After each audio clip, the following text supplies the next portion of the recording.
院前中風分流計劃，睇下現場情況。落實咗院前中風計劃嘅院前中風分流計劃嘅最新情況嘅，咁或者喺講者做分享之前咧，我哋會有一個嘅短片先係播放下，俾大家容易啲掌握院前中風分流計劃嘅一啲內容嘅。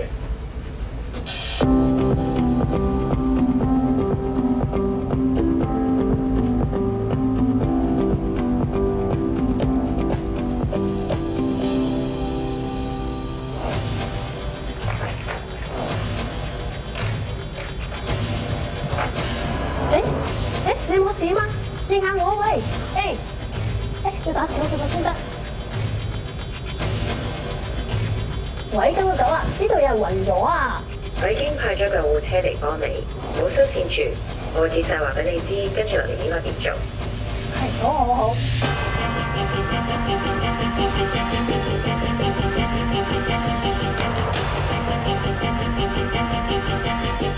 先生，我哋而家懷疑你急性中風，會同你做個中風評估。而家試下舉高雙手，hold 住10秒。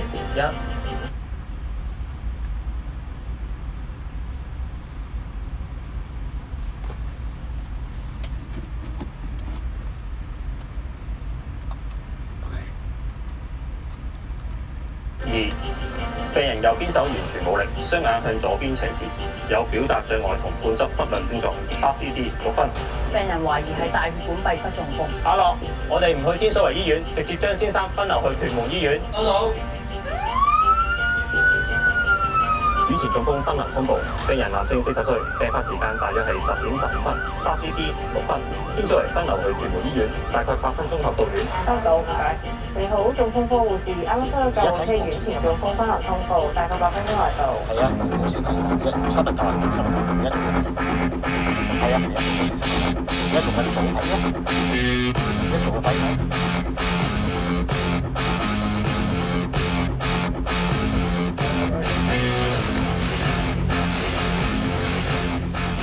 醫生，病人男性40歲，懷疑 LVO 縮8CD 6分。好，唔該晒。9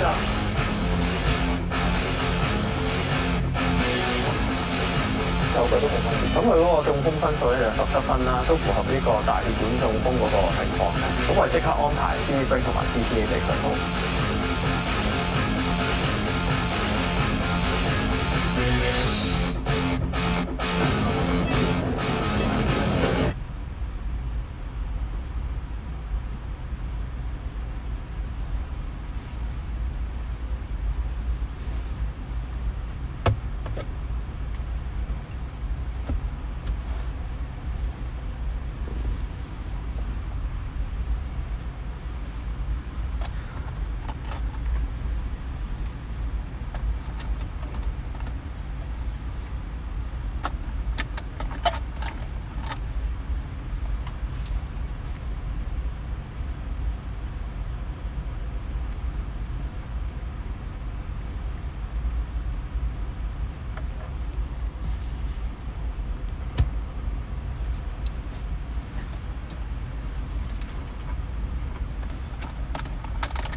畫嘅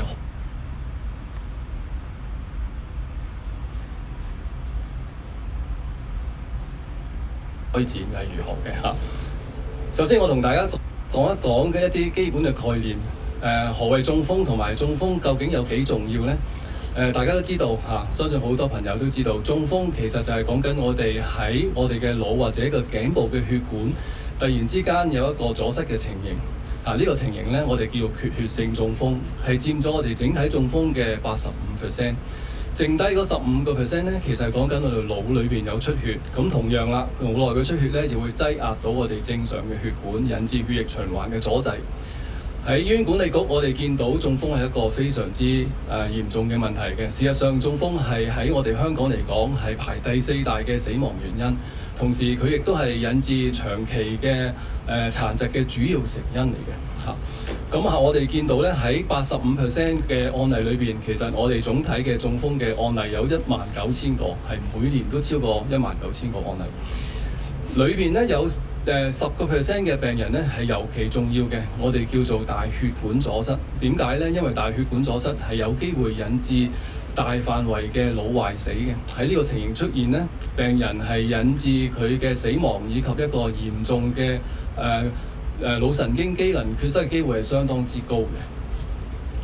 好，隨住我哋醫學發展嘅進步咧，我哋而家對於急性缺血性中風有唔同嘅新嘅治療方案。以前我哋叫做束手無策，今天其實我哋有好大機會係我哋令到病人係有一個理想嘅康復嘅。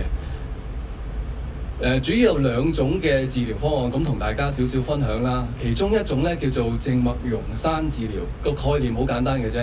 因為中風係主要因為我哋喺頸或者腦部係有啲淤塞嘅情形，呢啲淤塞我哋稱為叫做血栓。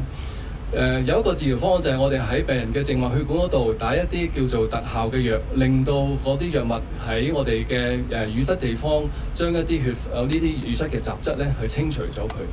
咁呢個治療嘅方案咧，佢最大嘅優點就係個技術要求嘅層面相對嚟講係比較低嘅，可以廣泛咁應用喺我哋唔同嘅醫院裏邊。